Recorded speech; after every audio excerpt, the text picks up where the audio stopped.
Round 10 of the under-18 competition began at the Prospect Oval. Both teams were affected by the National Carnival in Sydney, with 11 players that would otherwise have been playing here. But if you thought the quality of the match would suffer as a result, you'd be wrong. This match rocked and rolled to the bitter end, goal for goal, point for point. The winner was quite simply the team that happened to be in front when the final siren went, and that was the Roosters, but only just. There were 13 goal scorers in this match and none better than Stuart Blair. An unapologetic Crows tragic, Stuart has high ambitions about playing alongside the AFL stars he's idolised for years. With performances like this Golden Grove High School student may well be the subject of some idolatry himself. Stuart's 4 goals for the round coming from 21 kicks and 8 handballs. But this miss in the 25th minute of the final term would give coach Heath Uni some serious heart palpitations. Best on ground for the Roosters was the speedy on-baller Matthew Schmidt. With 30 disposals and 2 goals, Matthew ran rings around the Eagles' midfield. Perhaps if he scored less behinds, this match might not have been the cliffhanger it turned out to be. 2 goals, 5 for Matthew. At the other end of the park, Jake Summerton was kicking goals for the Eagles. In his last season at this level, the 18-year-old bagged 4 goals on Saturday, and none more critical than this one. With 25.5 minutes gone in the final term, this kick would level the scores. With heart rates at an all-time high, the last 3 minutes would be a race to score first. Any score would do, and it was Michael McMahon who would have the honour. Never has there been a more crucial mark, and even though Michael missed, a behind would be enough. The Eagles finally beaten by the siren. At the Prospect Oval, it was North by 1 point. No heart attacks at the Norwood Oval. The reigning premiers made the trip down the coast to teach the bottom of the ladder Panthers a lesson in teamwork and efficiency.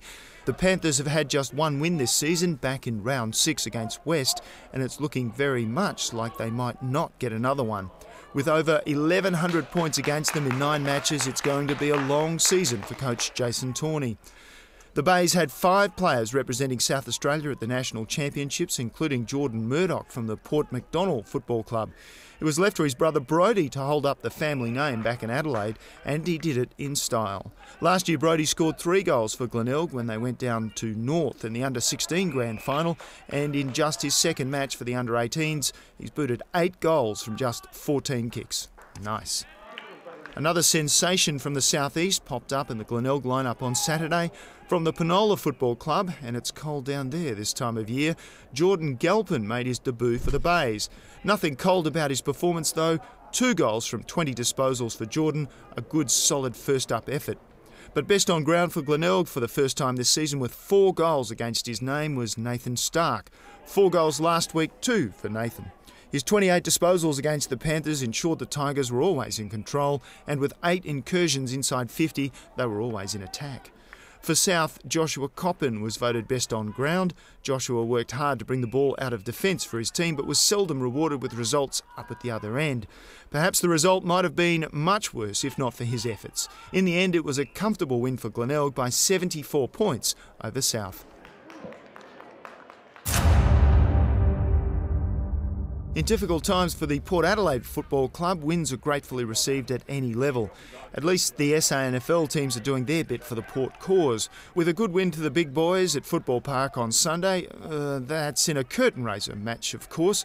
The under-18 side also had a win at the weekend. But despite a series of wins for Matthew Webber's boys, Port Adelaide frustratingly can't quite get to the top rung of the under-18 ladder. And that's because Glenelg keeps on winning too. And by the way, the next Port-Glenelg clash isn't until round 17, something to look forward to in what looks like being a cold and wet July. At the Alberton Oval, the match was by no means a walkover for Port. The Sturt youngsters matched the Magpies in every quarter but just couldn't quite match them in front of goal. And that was largely due to the commitment of players like Scott Burnett. Let's take a moment to revisit last week's under-18 wrap. Scott is across at Alberton right now playing against Sturt, best on ground for 3 weeks running. Well, we'll find out next week. Well, here we are at next week, and yes, you guessed it, Scott has nailed it again. For his 37 disposals and 11 invasions inside the Sturt 50-metre zone, Scott has been voted best on ground for the 3rd week in a row, and he also picked up the Macca's Cup MVP award for round 10. The 2010 Port Adelaide Best and Fairest has a point to prove in 2011, and he's making damn sure the AFL scouts are taking notes. But if there's one thing about Port, it's that they're nothing if not a team. The Magpies machine moved smoothly and efficiently on Saturday. The way these boys can read each other is why they're such formidable opponents. But teamwork means nothing if there aren't goals scored, and it was down to Ben Daniels to make sure plenty of them went through the middle. The 17-year-old bagged 4 goals in front of the Port faithful at Alberton, taking his season tally to 11 from 4 matches. Bradley Hartman from the Murray Bridge Football Club did his best to keep the Sturt scoreboard chugging along. His 3 goals from 6 kicks, efficient but not quite enough on the day. Jake Atkinson also scored a goal at Alberton, his first since round 1, which incidentally was against Glenelg. But against Port, Sturt fell short by a respectable margin, but a margin nonetheless, by 26 points. The ABC match of the day last week was from the Norwood Oval, and it was a thriller.